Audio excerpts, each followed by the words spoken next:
Welcome friends, welcome to my channel my HR guru with Shakir. आज के इस वीडियो में हम एक बहुत ही मेन टॉपिक के बारे में बात करने वाले हैं जो आज के दौर में एक अहम रोल अदा करता है। वो है एम्प्लॉई इंगेजमेंट। तो आगे बढ़ने से पहले अभी तक जिसने भी मेरा चैनल सब्सक्राइब नहीं किया है वो अभी सब्सक्राइब कर लें ताकि आने वाली वीडियो की नोटिफिकेशन आपके पास सबसे पहले आती रहे। तो चलिए शुरू करते हैं। एम्प्लॉइज इंगेजमेंट का हिंदी में मतलब होता है कर्मचारी का आपके साथ जुड़ना। अगर कर्मचारी ये फील करने लगे कि वो आपकी कंपनी के साथ जुड़ा हुआ है और वो भावनात्मक रूप से भी आपके साथ जुड़ा हुआ फील करते हैं तो वो एम्प्लॉइज इंगेजमेंट कहलाता है। अगर साधारण शब्दों में कहें तो यदि कर्मचारी आपकी कंपनी के प्रति उत्साहित होकर काम कर रहा है तो यही एम्प्लॉइज इंगेजमेंट कहलाता है। तो अब सबसे बड़ा क्वेश्चन ये आता है कि हमें एम्प्लॉइज इंगेजमेंट की ज़रूरत क्यों पड़ती है। तो जैसा कि देखा गया है कि आजकल के सिनारियों में एम्प्लॉइज़ बहुत जल्दी जॉब स्विच करता है। अगर वह कंपनी में सिक्योर फील नहीं करता या उसको कंपनी में पॉजिटिव फील नहीं होता तो वो कंपनी स्विच करने की कोशिश करता है। तो आज के इस वीडियो में हम विस्तार से जानेंगे कि हम किन मेन 25 पॉइंट को लेके एम्प्लॉइज़ को अपनी कंपनी में इंगेज रख सकते हैं ताकि वो कंपनी ना छोड़े और हम कंपनी की एट्रिशन रेट को कम कर सकें। तो आइए शुरू करते हैं। सबसे पहला पॉइंट हमारे पास आता है असाइन कंपनी वैल्यूज़। कंपनी में जिसने भी लास्ट मंथ में अच्छा परफॉर्म किया है आप उसको इम्पोर्टेंस दो। आप कोई बोर्ड लगा सकते हो जहाँ पे पता लगे कि हाँ उस पर्सन को वैल्यू दी जा रही है जिसने अच्छा परफॉर्म किया हो। वो आप किसी वोटिंग के थ्रू भी कर सकते हो या किसी सुपरवाइज़र के थ्रू जिससे आप रिपोर्टिंग लेते हो उससे भी कर सकते हो। अगर एम्प्लॉय ये फील करेगा कि हाँ इस कंपनी में मेरे एफर्ट्स की वैल्यू है तो वो इस कंपनी में जुड़ा रहने की पूरी कोशिश करेगा। सेकंड पॉइंट जो हमारे पास आता है वह आपकी जो टीम है उस टीम की वैल्यू करो। आपकी टीम के पास कुछ ऐसे पॉइंट्स होते हैं जो कंपनी के बेनिफिट के लिए काम कर सकते हैं। तो अगर आप उनके पॉइंट्स को सुनोगे तो उन्हें फील हुआ कि हाँ उनकी वैल्यू की जा रही है और वो कंपनी के बेनिफिट के लिए काम करते रहेंगे। थर्ड पॉइंट जो हमारे पास आता है वो है एनकरेज पर्सनल प्रोजेक्ट्स। कंपनी को नॉर्मल 9 घंटे की शिफ्ट में ये सोचना चाहिए कि हमेशा 9 घंटे का कंपनी के पास काम नहीं होता। उसे आधा घंटा या 1 घंटा एम्प्लॉइज़ को देना चाहिए जिसमें वो अपने पर्सनल प्रोजेक्ट्स को परस्यू कर सके। अगर एम्प्लॉइज़ के कुछ पर्सनल वर्क होता है जो वो कंपनी में बैठकर भी कर सकता है, अगर वो ये कर सकता है तो उसे जो माइंड की टेंशन है वो नहीं होगी और वो आराम से वर्किंग आवर में इजीली काम कर सकेगा। फोर्थ पॉइंट हमारे पास आता है assign a buddy mentor for every new comer. अब सबसे इम्पोर्टेंट हमारे पास होता है कि कंपनी में कोई भी न्यू ज्वाइनिंग आता है, अगर उसे कंपनी का एटमॉस्फेयर एनवायरनमेंट पॉजिटिव सही नहीं लगता है तो वो कंपनी को छोड़ने की सोच लेता है। अब सबसे पहले हमें चाहिए कि अगर कंपनी में कोई न्यू एम्प्लॉय ज्वाइन कर रहा है तो हमें उसको कोई मेंटोर, उससे कोई फ्रेंड, कोई कोचिंग उसको देनी चाहिए ताकि उसको ये फील ना हो कि मैं इस कंपनी में आया हूँ तो मुझे ये पर्टिकुलर काम करना है और ये काम को कैसे करना है। अगर उस काम को करने के लिए उसके पास उसका गाइड होगा तो वो अपने काम को अच्छे से कर सकेगा। अगर एम्प्लॉइज़ के अंदर ये फीलिंग आ जाती है कि हाँ मुझे सिखाने वाला कोई है तो वह उस कंपनी में टिकता ही टिकता है। फिफ्थ पॉइंट हमारे पास आता है हैव थीम्ड ऑफिस डेज। और ये पर्टिकुलर उन कंपनीज के लिए है जो ओपन माइंडेड होती हैं। एक रेगुलर वर्क को छोड़कर अगर कंपनी ये सोचे कि कुछ पर्टिकुलर थीम्स होने चाहिए कुछ डेज को लेके, जिसे एंजॉय के साथ करके एम्प्लॉयज़ प्रेशर फील ना करें, नॉर्मल रूटीन वर्क करके या अपना रेगुलर यूनिफॉर्म डालने के अलावा एम्प्लॉयज़ के पास बहुत सारे ऑप्शंस होते हैं कि जिससे वो अपना प्रोडक्टिविटी लेवल को इम्प्रूव कर सके। तो इसीलिए एक मैनेजर को चाहिए कि वह एक कंपनी में एक ऐसा एटमॉस्फेयर क्रिएट करे कि जहाँ पर थीम्ड ऑफिस डेज हो और जिसके लिए एम्प्लॉयज़ भी रेडी रहें कि एम्प्लॉयज़ को उस पर्टिकुलर डे पे ये चीज़ करनी है, ताकि वो भी मोर एक्टिवली उसमें पार्टिसिपेट करें और अपनी प्रोडक्टिविटी को बाकी दिनों के लिए इम्प्रूव कर सके। सिक्स्थ पॉइंट जो हमारे पास है वो है हैव टीम फोटोज़। अपनी कंपनी के किसी वॉल पर एक ऐसा स्पेस बनाओ जहाँ पर आप अपनी टीम की या किसी एक्टिविटी की फ़ोटोज़ लगा सको। वो फ़ोटोज़ फ़नी किसी पर्टिकुलर इवेंट को लेके या कुछ रैंडम फ़ोटोज़ हो सकती हैं जो शायद एम्प्लॉयज़ को इफ़ेक्ट करे कि हाँ कंपनी में ये एक्टिविटी होती है और ये बहुत ही एक्साइटेड एक्टिविटी और फन एक्टिविटी आज के इस सिनारियो में हो सकती है। सेवंथ पॉइंट हमारे पास आता है एनकरेज चैरिटी। आप कंपनी में कुछ ऐसी एक्टिविटी कर सकते हो कि आप एम्प्लॉयज़ को ये अलाउ कर सकते हो कि अगर वो कोई चैरिटी करना चाहते हो किसी पर्टिकुलर ऑर्गेनाइजेशन के लिए तो वो कर सकते हैं। और एक मैनेजर का ये रोल बनता है कि वो अपनी तरफ से चैरिटी करने वाले को कोई गिफ्ट दे। ये एनकरेज करता है एम्प्लॉयज़ को कि अगर वो एक चैरिटी करेंगे तो बदले में उनको रिकॉग्निशन मिलेगा या एक कोई गिफ्ट मिलेगा कंपनी की तरफ से। ये एक माइनर पॉइंट हो सकता है, पर हाँ आज के इस दौर में आप इसको इस्तेमाल करके देख सकते हो। एट्थ पॉइंट जो हमारे पास आता है वो है एनकरेज वॉलंटियरिंग। आप मंथ का कोई ऐसा डे या ऐसा वीक डिसाइड कर सकते हो जिसमें किसी ग्रुप का या पर्टिकुलर एम्प्लॉयज़ का कोई वॉलंटियर कोई कोच हो जो वो सपोर्ट करते हो वो कर सके।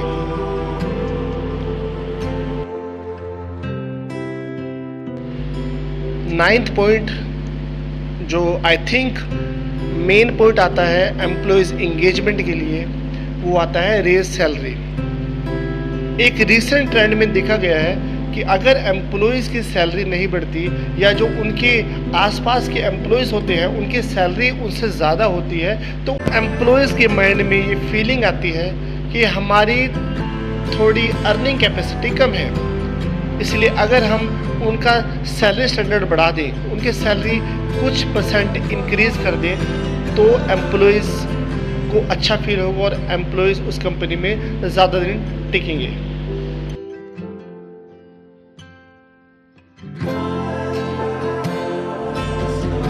टेंथ पॉइंट हमारे पास आता है कि हमें हमेशा अपने एम्प्लॉयज़ को ये याद कराना पड़ता है कि हमारा मिशन क्या है, हमारी वैल्यूज़ क्या है और हम क्या काम कर रहे हैं। अगर हम एम्प्लॉयज़ को उनके काम पे छोड़ देते हैं तो कंपनी में वो एक रेगुलर काम करने लग जाते हैं। तो हमें हमेशा उनको याद दिलाना पड़ता है कि हम पर्टिकुलर किस मिशन को लेकर चल रहे हैं। 11th पॉइंट हमारे पास आता है रिकॉग्नाइज एंड एनकरेज इनोवेशन। अगर आपका कोई टीम मेंबर कोई इनोवेटिव वर्क करता है या आपको लगता है कि इसने एक ऐसा काम किया है जो बहुत एक्स्ट्राऑर्डिनरी है या कुछ अलग काम किया है, तो उसे पब्लिकली अप्रिशिएट करो, उसके एफर्ट्स को अप्रिशिएट करो। पब्लिकली की गई चीज़ें एम्प्लॉयज़ को ज़्यादा इफेक्ट करती हैं। 12th point celebrate achievements. Achievement छोटी हो या बड़ी, हमें उनको सेलिब्रेट करना चाहिए। एम्प्लॉयज़ के हार्डवर्क को अगर सेलिब्रेट किया जाता है तो उनकी एनर्जी डबल हो जाती है।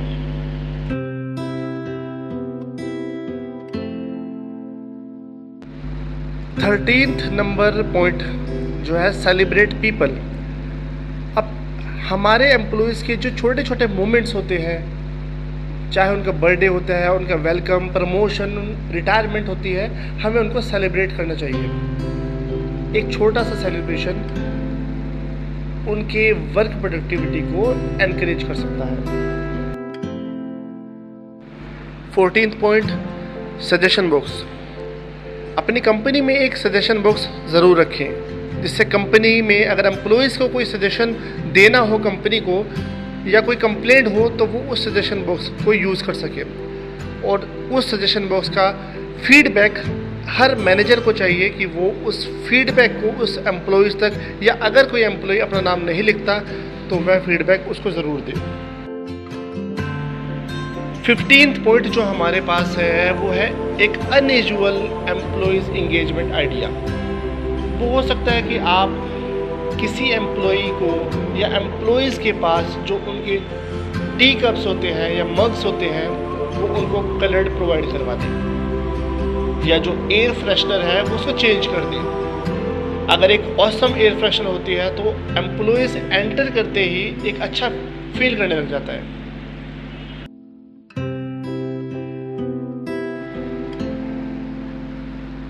पच्चीस पॉइंट्स बहुत ज़्यादा होते हैं। आई होप आप बोर नहीं हुए होंगे, तो बने रहिए मेरे साथ, और जिसने चैनल को सब्सक्राइब नहीं किया है वो अभी सब्सक्राइब कर लें।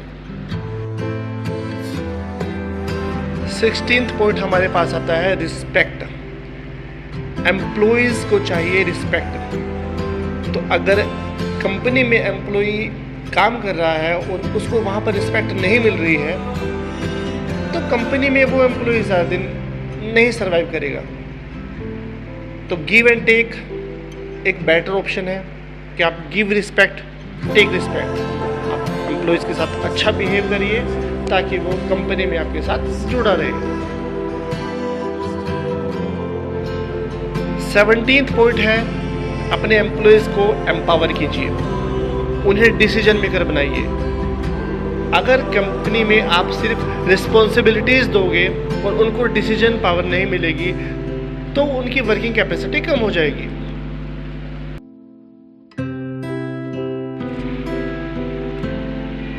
एटीन्थ पॉइंट हमारे पास आता है जोश, एंथुसियाज्म। अपने वर्क प्लेस पे एंथुसियाज्म यानी जोश बनाए रखें। एक बोरिंग सा वर्क कल्चर एम्प्लॉयज़ को बोर बना देता है। डेली रूटीन का वर्क एम्प्लॉयज़ को एक ओल्ड फैशन टाइप बना देता है, जिससे एम्प्लॉयज़ का काम करने की इच्छा कम हो जाती है।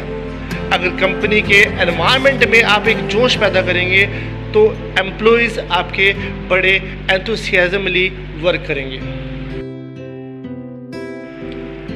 19th पॉइंट हमारे पास आता है एनकरेज लर्निंग। कंपनी में अपने एम्प्लॉयज़ को सपोर्ट करो कि ताकि वो अपनी लर्निंग और डेवलपिंग स्किल्स को इम्प्रूव कर सके। कंपनी में न्यू टेक्नोलॉजी, न्यू सॉफ्टवेयर आते हैं तो एम्प्लॉयज़ को चाहिए अपनी कैपेसिटी से ऊपर काम करें और अपनी लर्निंग स्किल्स को इम्प्रूव करें। 20th पॉइंट हमारे पास आता है उन मैनेजर्स के लिए जो एक ओल्ड फैशन टाइप मैनेजमेंट को रन करते हैं। Gate social. हर मैनेजर को चाहिए कि वो एम्प्लॉयज़ के साथ एक सोशल एक्टिविटी में पार्टिसिपेट करे। Team building, weekend competition, sports competition में पार्ट लें ताकि एम्प्लॉयज़ को ये फील हो कि मैनेजमेंट हमारे साथ खड़ी है। 21st पॉइंट हमारे पास आता है अपने एम्प्लॉयज़ की नीड को ध्यान रखें। एक वर्क ऑफिस में एम्प्लॉयज़ को जिस आइटम की, जिस एसेसरीज़ की नीड होती है, अगर उसको वो मिल जाते हैं तो वो ज़्यादा परेशान नहीं होता। अगर उसको छोटी छोटी चीज़ लेने के लिए ही परेशान होना पड़ता है तो वो उस कंपनी में कमियां ढूंढने लग जाता है। तो एक मैनेजर को चाहिए कि आप कोई नया रिसोर्स आप अपॉइंट कर रहे हो, उसके पास सारी की सारी सुविधाएं, नीड्स उसके पास पहुंच जाए ताकि उसे किसी तरह की परेशानी ना हो।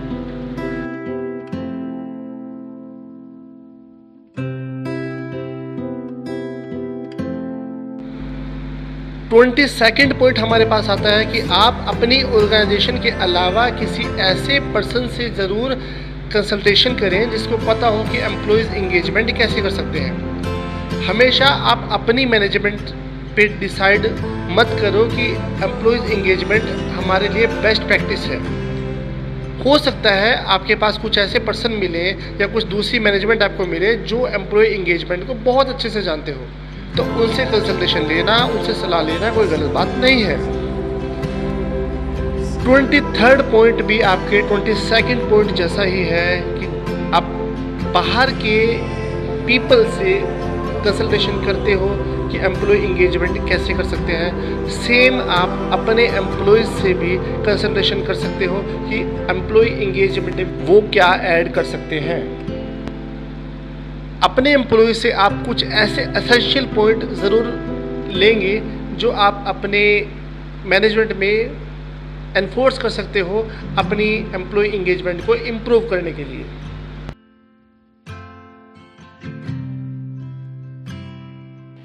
ट्वेंटी फोर्थ पॉइंट हमारे पास आता है लॉन्ग टर्म इंगेजमेंट।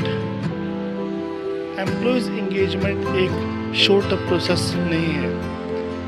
आपको इसका रिजल्ट कुछ 1-2 महीने में नहीं दिखेगा। एम्प्लॉयज़ इंगेजमेंट एक लॉन्ग टर्म प्रोसेस है। आपको 6 महीने से लेकर 1 साल या इससे ज़्यादा इसका वेट करना पड़ सकता है। अगर आपको लगे कि ये इफ़ेक्टिव नहीं है तो आप इसमें अपने अकॉर्डिंग चेंजेस कर सकते हो। 25th point, last but not the least, try and try again. अपने पास्ट एक्सपीरियंस को लेके अपनी पॉलिसीज़ में चेंजेस कीजिए, उस पर दोबारा वर्क कीजिए। और ये ज़रूरी नहीं है कि एक कंपनी की पॉलिसीज़ दूसरी कंपनी पे इफ़ेक्ट करेगी। तो आप जहाँ से हो सके न्यू पॉलिसीज़, न्यू थिंग्स को अडॉप्ट कीजिए, एक्वायर कीजिए, ताकि आप अपने मैनेजमेंट को इम्प्रूव कर सकें। तो ये ट्राई एंड ट्राई पॉलिसी आप ज़रूर इम्प्लीमेंट कीजिए। तो ये थे हमारे कुछ बेस्ट 25 पॉइंट्स जिससे आप एम्प्लॉय इंगेजमेंट पॉलिसी को इम्प्रूव कर सकते हो। एम्प्लॉय इंगेजमेंट पॉलिसी एक लॉन्ग टर्म प्लान है, तो ये एक शॉर्ट टर्म प्रोसेस में या शॉर्ट टर्म रिजल्ट्स को लेके हम इसको इवेल्युएट नहीं कर सकते। तो ये वीडियो स्पेशली उन मैनेजर्स के लिए था जिसे एम्प्लॉय इंगेजमेंट की रिक्वायरमेंट है या उन्हें लगता है कि उनकी मैनेजमेंट में एट्रिशन रेट बहुत ज़्यादा है। तो मैं होप करता हूँ ये वीडियो आपके लिए बेनिफिशियल होगा। तो जिसने अभी तक मेरा चैनल सब्सक्राइब नहीं किया है वो सब्सक्राइब कर लें ताकि ऐसे इम्पोर्टेंट वीडियो आपके पास और आते रहें। Thank you so much.